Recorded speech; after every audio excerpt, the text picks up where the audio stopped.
तो आज यानी 20 नवंबर को टोक्यो रिवेंजर हिंदी डब में आने वाला है और जो लोग इसे पहली बार देखने जा रहे हैं उनका एक सवाल होगा कि इसे देखना वर्थ इट है या फिर नहीं। और इसीलिए आज मैं आपको इस एनीमे का पूरा स्ट्रक्चर समझाने वाला हूँ जिससे आप इस बात का अंदाजा लगा पाएं। तो इस एनीमे का मेन कैरेक्टर जिसका नाम है ताकीमिची, वो कर सकता है टाइम ट्रेवल। और वो कैसे कर सकता है इसके लिए आपको इसका बैकग्राउंड जानना होगा। तो ताकीमिची भाई साहब एक अडल्ट है और अपनी जिंदगी से ज्यादा खुश नहीं है क्योंकि भाई साहब पास्ट में अपनी गलतियों, अपनी जिम्मेदारियों सबसे भागते आ रहे हैं। लेकिन बाद में इनके साथ में एक ऐसा इंसिडेंट होता है कि भाई साहब पहुंच जाते हैं पास्ट में, बोले तो 10 साल पीछे, जब वो हाई स्कूल में थे या फिर कह सकते हो कि मिडिल स्कूल में थे। तो भाई साहब जब पास्ट में पहुंचते हैं तो शुरू में उन्हें बहुत ही ज्यादा शौक लगता है कि वो कहाँ पे आ गए हैं। लेकिन बाद में भाई साहब को जब एहसास हो जाता है कि वो पास्ट में आ चुके हैं तो वो सोचते हैं क्यों ना अपनी गलतियां सुधार ली जाए। और वैसे गलतियां सुधारना उनका मेन रीजन नहीं था, बल्कि उन्हें अपनी गर्लफ्रेंड को बचाना था, जो कि प्रेजेंट टाइम में उनकी गर्लफ्रेंड है भी नहीं। बेसिकली पास्ट में उसकी एक गर्लफ्रेंड थी जो कि प्रेजेंट टाइम में मर चुकी है और वो सोचता है अगर उसे पास्ट में बचा लिया जाए तो वो प्रेजेंट में जिंदा हो जाएगी। और यही इस कहानी का मेन प्लॉट है, जहाँ हमारा मेन कैरेक्टर अपनी गर्लफ्रेंड को बचाने के लिए बार बार पास्ट में जाता है। और इसकी गर्लफ्रेंड के मरने का रीजन गैंग से जुड़ा होता है, इसलिए भाई साहब का सामना गैंग से बहुत ही होता है। और ये गैंग ज्वाइन भी कर लेता है जिसका मेन लीडर, जिसका नाम है माइकी, वो इस एनिमे में बहुत ही ज्यादा फेमस है। इतना फेमस कि मेन कैरेक्टर से ज्यादा इसकी फैन फॉलोइंग है। और माइकी का दोस्त ड्रैकन, जो कि मुझे पर्सनली बहुत ही ज्यादा अच्छा लगता है, वो भी इसमें बहुत ही ज्यादा फेमस है। आप ये समझ लो कि इस एनिमे में मेन कैरेक्टर से ज्यादा साइड कैरेक्टर फेमस है, क्योंकि भाई साहब हमारा जो मेन कैरेक्टर है वो बहुत ही ज्यादा कमजोर है, मेंटली और फिजिकली दोनों तरह से। मतलब ताकीमिची भाई साहब बात बात पे रोने लगते हैं, लेकिन फिर भी भाई साहब गिव अप नहीं मारते हैं, जिसकी वजह से बहुत ही ज्यादा औसम लगते हैं। और इसीलिए हमें ताकीमिची से सीखना चाहिए कि ये कमजोर इंसान भी ताकतवर लोगों के ऊपर राज कर सकता है अगर वो दिमाग से खेले तो। ताकीमिची की जिंदगी में बहुत ही सारे उतार चढ़ाव आते हैं, जिससे कई बार वो डिमोटिवेट भी हो जाता है। और उसकी बंदी आके उसे मोटिवेट करती है, जिसका नाम है हिनाता।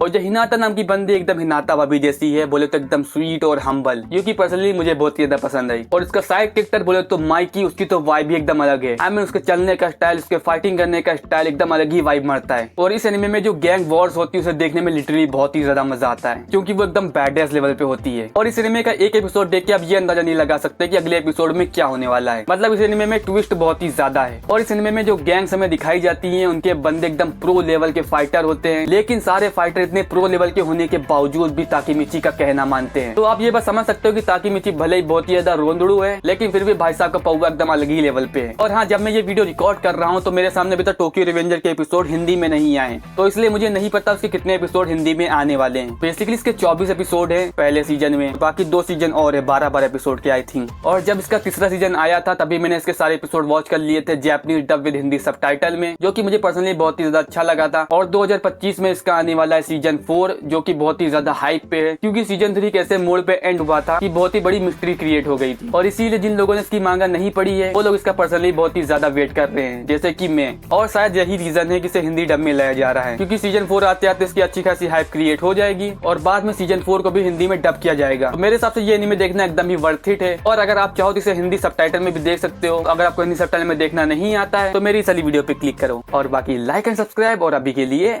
Bye bye.